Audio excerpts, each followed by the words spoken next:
macnaheedu waxa weeye shaydaanka la xirxiraayo macsiyadeennii baa yaraanayso kolkii taacada iyo salaata iyo taraawiixda iyo soonka iyo cabsi ilaahay ay badato waxaa badanaya dadka akhyaarta ee sharafta leh ee adigu xataa la noolaanayso ayaa badanaya waxaa sharti baa yaraanaysa waxaad arkaysaa bisha ramadaan wax la yaab leh cuntadii sidii loo jeclaad ogeyd sariirtii la seexan jiray sigaarkii dadka badan ay cabi jireen waxaasoo dhan qaadkay cuni jireen haddii xataa mararka qaarkood arkaysaa kuwa inta khamro cabi jireen bisha ramadaan khamrada iska deenayd arkaysaa wax la yaab la waaye marka way caddahay shartu inay yar tahay bisha ramadaan macnaheedu waxaa weeye ilaahay subxaanahu wa tacaala shartiisii wuu kaa yareeyey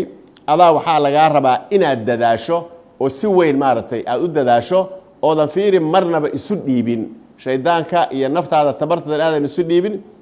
naftu waxaa weeye iyadaa noocyo badan leh markay khayr aadana waa naf khayr leh marka kalena alamaaratu bisuu xumaantay kula aadaysaa laakiin markastood adigu toobo keento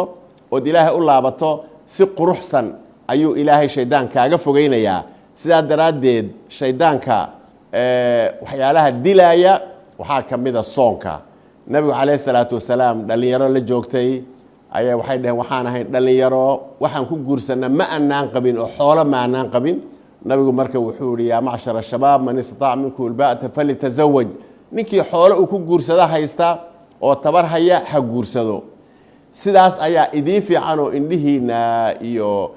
xubnaha tarankaba u wanaagsan oo macsiyada aada uga fogaanaysaan ruuxii marka wuxuu yihi aan kari karin waman lam yastatic facalayhi bisawm waxaa laga rabaa inuu soomo rag iyo dumarba inuu soomo taas ayaa waxay u tahay buu yihi fa ina lahu wijaa dhufaan bay u tahayoo ruux maaragtay shahwadii laga siibay raggana shahwada waa laga siibi karaa dumarkana waa laga siibi karaa sidaa daraaddeed ruux shahwadii laga dilay sidaasaa shahwadiina ay ku dhimanaysaa oo dhufaan soomaalidu taban af soomaaliga dhufaan markaa geela ama xiniyaha laga bixiyo ayaa dhufaan la yidhaahdaa laakiin waxaa laga wadaa shahwadii bini aadamka jeclaysiinaysay ragga iyo dumarka isku soo jiidaysay ayaa yaraanaysa shaydaanku marka sidaas ayuu marka ku yaraanayaa mar walbaba haddii marka la fiiriyo shaydaanka iyo culayskiisa iyo mashaakilkiisa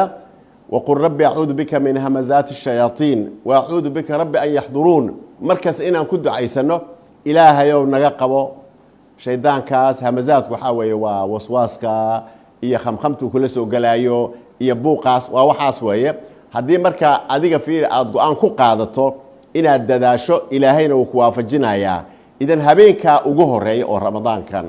oo ilaahay subxaanahu wa tacaala fadligaas uu dadka muslimiinta soo gaadhsiiyey ayaa ilaahay subxaanahu wa tacaala